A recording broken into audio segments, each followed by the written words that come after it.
Então vamos falar de bibliografia, né? Já que tarólogo tem a ver com livro, tem a ver com leitura, tem a ver com conhecimento. Mas eu sou de uma geração que a gente não tinha muito livro e tinha que se virar. Então os primeiros livrinhos que aparecem são essas gracinhas aqui, né? Os bookletzinhos, os livretos de cada baralho. Eu tenho vários, né? Que trouxe alguns como exemplo, claro. E é um jeito de manter a memória de quantos baralhos já passaram pela minha vida. E de quem os trouxe ou quem os deu, enfim. Um é até da Planeta, bem antigo esse. Enfim. Vinha por revista, né? Vinha por várias fontes, mas o que nós tínhamos mais para saber sobre o tarô eram esses livretinhos. Eu ainda aconselho, compre o tarô, leia o livretinho, vale a pena, não importa se está em inglês, espanhol, manda traduzir, é importante. Tem aqui uma autenticidade do autor para com o baralho. Então uma informação mais fidedigna do idealizador do baralho para com o conceito que ele tem sobre cada carta. Além do que dá para analisar se ele é do tipo que tem como base o tarô de Marselha, se ele tem como base o tarô do Waite ou se ele tem como base os tarôs mais modernos a partir daí, né? Então, bom, esse é um dos lugares. Fora isso, vamos começar por uma velha guarda. Na velha guarda, eu me lembro de comprar esse tarô, que hoje está de novo na edição, que é o Adivinhatório. Esse é o meu antigo, né? E a gente tem depois a capa do novo. Então, assim, temos o tarô Adivinhatório novinho aí à disposição para ser comprado. E ele traz um mix de informação bem simplificada. Ele, na verdade, é a ampliação de um booklet desse baralho, certamente, que o acompanha. Que é um baralho que faz ligações com o Egito, faz ligações com a Cabala, faz várias ligações astrológicas. Ele é interessante. Ele não tem uma grande explicação, mas ele é muito interessante. E é da turma da velha guarda, né? Então tem a minha idade para mais um cadinho. Depois disso, tinha uma série portuguesa, Coleção Esfinge, edições 70, né? E tem esse livro muito legal do Radês, Cartas e Destino, que eu aconselho se alguém encontrar aí por estante virtual ou lá para Portugal. O Tarô dos Boêmios, do Papus ou do Papi, né? Outro também antigo, importante material, já que ele é um dos grandes contribuidores como tarólogos ao longo do caminho. Os arcanos maiores do tarô, do Geomebs, eu realmente recomendo. É uma belíssima leitura, uma grande fonte de informação, super rico. O tarô clássico também é bem bonitinho, baseado aí no Marselhês, né, também do Kaplan, Stuart Kaplan. Essa é uma turma de velha guarda, recomendo cada um, né? Então esse para estudar mais o Marselhês, os maiores do tarô para vê-los todos eles são muito abrangentes de informação, são um pouco herméticos na forma de ler. Então assim, não é a leitura mais agradável ou palatável porque está numa linguagem lá de trás, né, dos anos 70, 75, 80, e já são muitos deles, como o do Mebes e mesmo o do Papus, uma transcrição de livros de 1500 ou até anteriores. Então a linguagem é rebuscada, né? A linguagem é difícil. Mesmo assim, é uma boa fonte de informação. A gente tem algumas bíblias ou alguns dicionários do tarô. Eu me lembro que na minha geração eu pedi para trazer esse, só tinha nos Estados Unidos, veio em inglês, e é um dictionary mesmo, é um dicionário de cada uma das cartas nas suas várias possibilidades. Então, se eu quero saber sobre o 9 de copas, no tarô de Marselha aí tem isso, no Waite tem aquilo, no Aquarium aquilo outro, no Crowley outro, e no novo outro. Aí vem as interpretações, sugestões e tudo o mais. Então assim, juntam uma série de versões do tarô nele mesmo e te dá uma noção do que vários autores pensaram sobre aquela carta. Essa é uma ideia bacana, um dicionário de tarô. Tem em espanhol também, que eu já vi na mão de uma colega. né? Então tem inglês e espanhol. Na Argentina, pelo que me acabaram de me atualizar e me dizer, principalmente em Buenos Aires, você encontra muito boa informação sobre baralhos e sobre livros sobre o tarô. O outro, de novo, falando como atual, a Bíblia do Tarô é uma bibliazinha muito legal. Tem muita informação atual, tá todo juntinho, então ele ficou bem interessante. Aí temos alguns que são meio de caminho em termos de tempo. Então vai ter da Françoise o Mitos e Tarô, que é a Viagem do Mago. Tem o Tarô Mitológico da Liz Green, né, e da Julie Charman Burke, que é realmente uma preciosidade. Ter um pelo menos, ler um pelo menos, acho super bem-vindo. Tem aí entrando mais para os mais modernos, tem Ney Naif, o seu curso completo. Tem baralho de tarô no sentido espanhol, e aqui a gente tem do Tikal, lá da Espanha. Tem do Raju Banjaf. Então assim, o Raju Banjaf é um que tem muita coisa boa também. É que eu tenho muita coisa em PDF dele, os livros se evadiram, então, mas é um autor muito bom. E tem uma autora que eu gosto mais, né? Ela já está lá numa das nuvens do céu, que é a Serena Fioravanti, onde você tem o tarô místico, que ainda dá para encontrar o baralho dela com cartas, é uma questão de garimpo, mas é viável. E dentro do trabalho dela, ela fez uma trilogia muito linda, né? Que é o tarô da prosperidade, o tarô do amor e o tarô da saúde.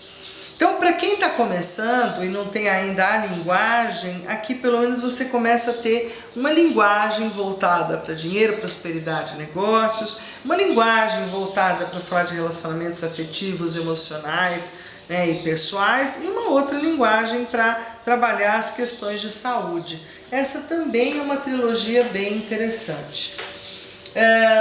Temos também do Ney Naif, uma coisa que eu achei uma delícia.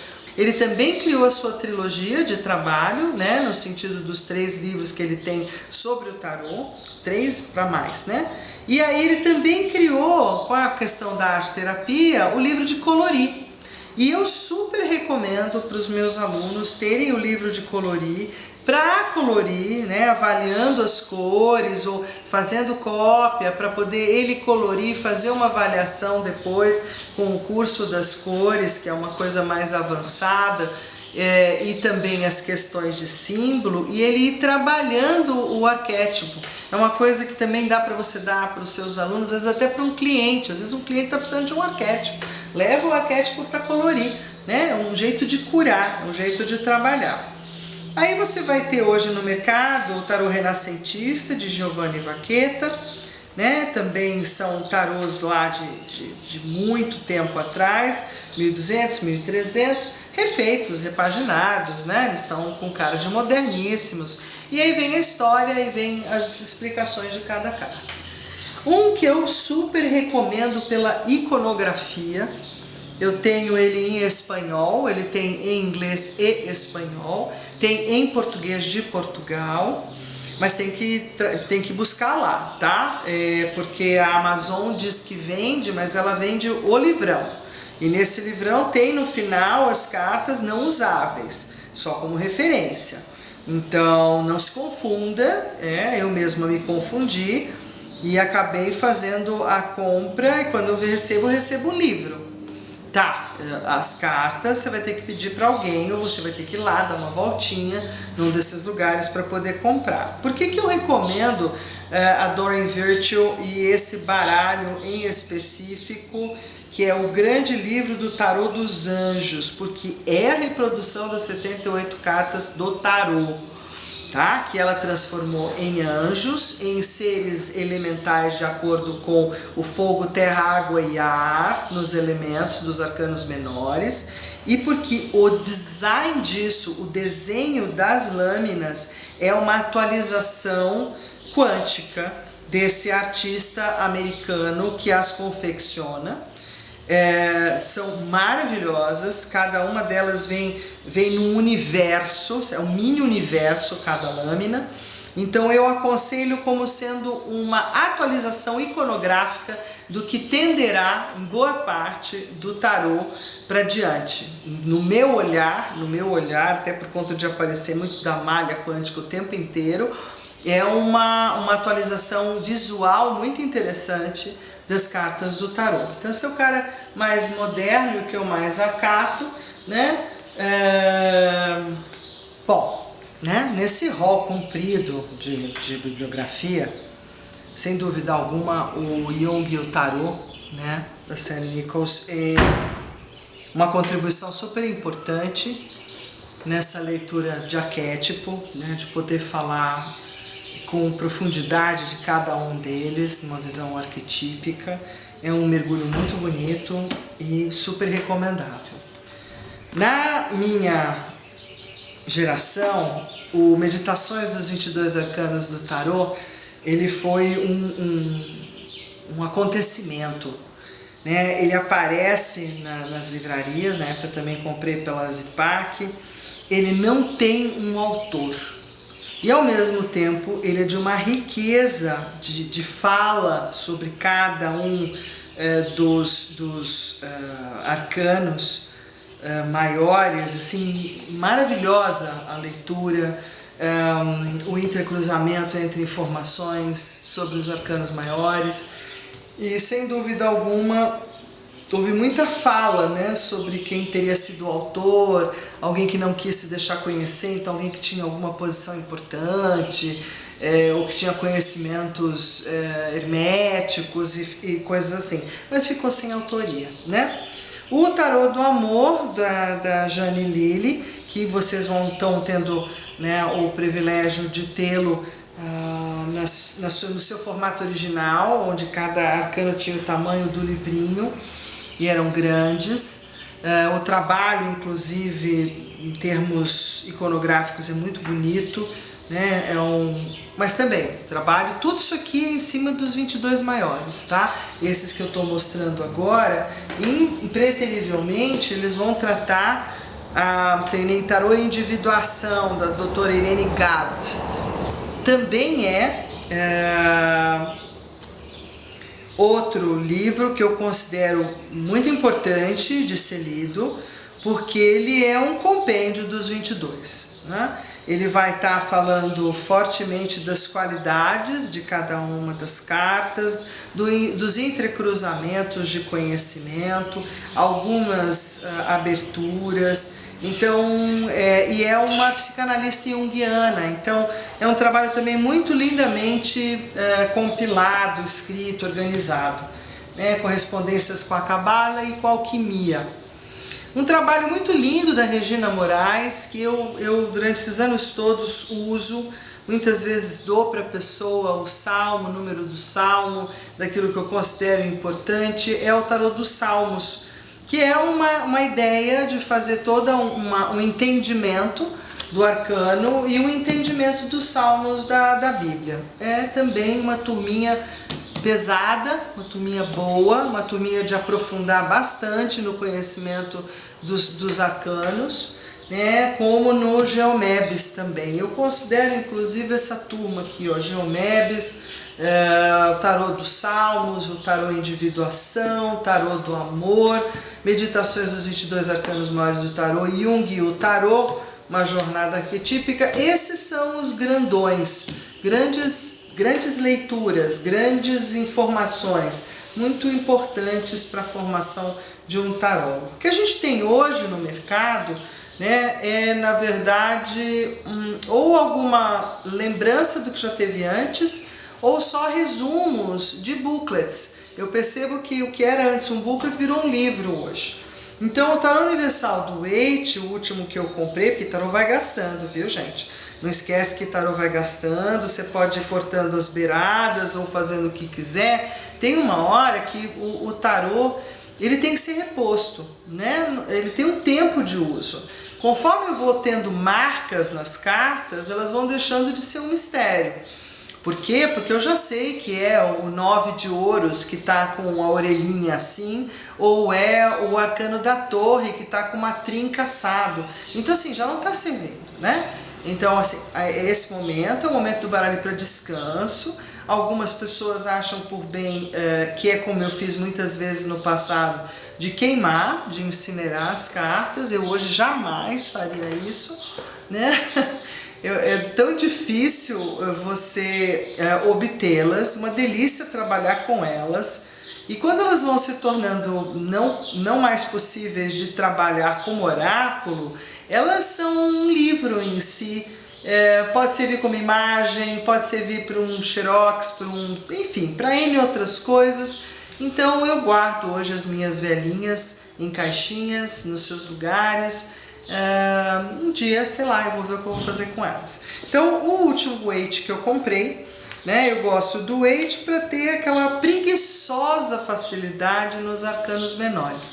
Mas porque ele é um arcano claro, essa nova versão está bem colorida, está bonitinha, o tipo da carta. Esse é um outro assunto delicado, né, com o tarô. Não só o livro é importante, como eu preciso de baralho. Os baralhos plastificados, como acabou ficando, por exemplo, o tarô mitológico, a última versão, são difíceis de embaralhar, difícil de você realmente colocar as cartas, né? Não é fluido. Então, eles são baralhos que eu, às vezes, compro e às vezes não uso. Então, eu fico procurando baralhos que estejam ainda ou muito bem encerados, um papel especial encerado, bom para jogo. Esse último do Weight, nessas versões Isis, aí são legais, valeu a pena comprar. O tarô da estrela já é um desse um pouco plastificadinho, pouco demais, mas foi bom também.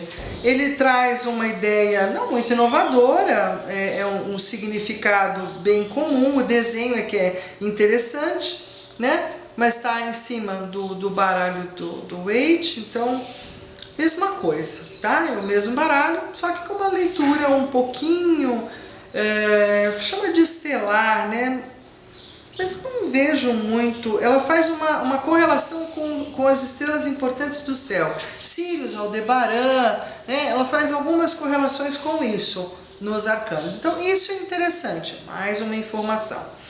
Esse do Robert Place, Alquimia e Tarô, ele para quem está atrás de conhecimento de história, né, da onde veio cada um dos arcanos, na história, tem ligações com o passado ou imagens do passado, é bem interessante. Então, em termos de historicidade, ele vai colocar muita coisa boa, vai trazer algumas aberturas, algumas explicações, algumas imagens antigas, né, bem interessantes. Então esse é novo, quer dizer, no sentido de ter sido editado há pouco tempo.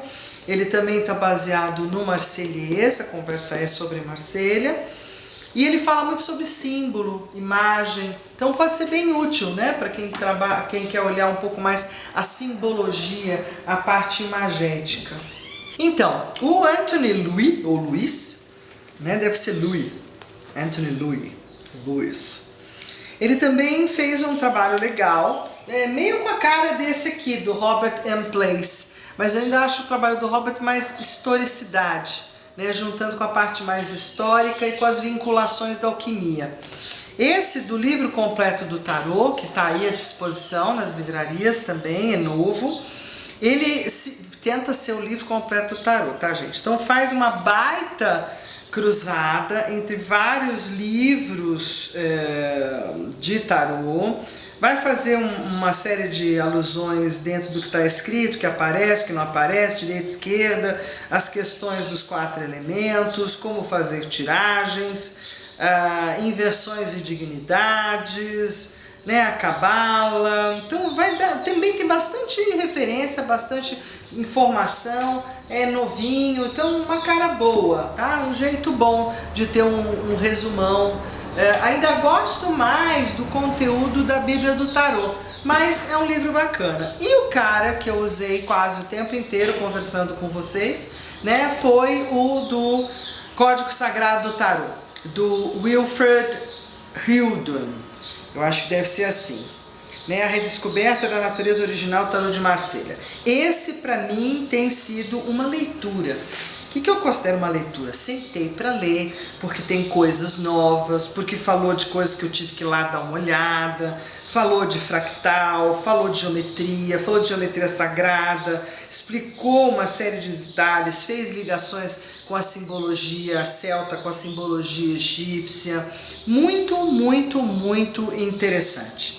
Tá? Muito atual, muito interessante, falando de cromoterapia, de cores, de formatos. Então, assim, quem quer explorar mais a fundo carta a carta e compreender, não carta a carta, porque ele não dá grandes conversas como tarólogo, ele vai muito fundo na questão iconográfica, né? Na questão do design, na questão da apresentação dos arcanos. Então, esse tem sido uma leitura que eu tenho gostado muito, demais da conta. Né? E a magia das cartas terapêuticas é um trabalho de um brasileiro. Eu gosto quando brasileiros põem também as suas informações para fora, bem bacana. Ele traz métodos de leitura, cada um dos arcanos maiores, né? Vai fazer algumas correlações com cromoterapia também, com cristaloterapia, ações de banhos de ervas, com uma base mais do conhecimento das ervas, e no fundo do livro vai ter para você destacar e cortar em papel couché um pouco fino, mas muito, muito bem arrumadinho, muito bonitinho. Então, os 22 arcanos maiores é do Fábio Dantas.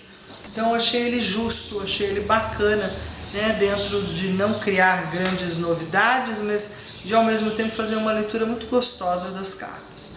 Então, acho que de bibliografia, o que eu tenho por hora, lembrando, né? Tem no PDF mais um tanto, mas eu acho que o importante está aqui.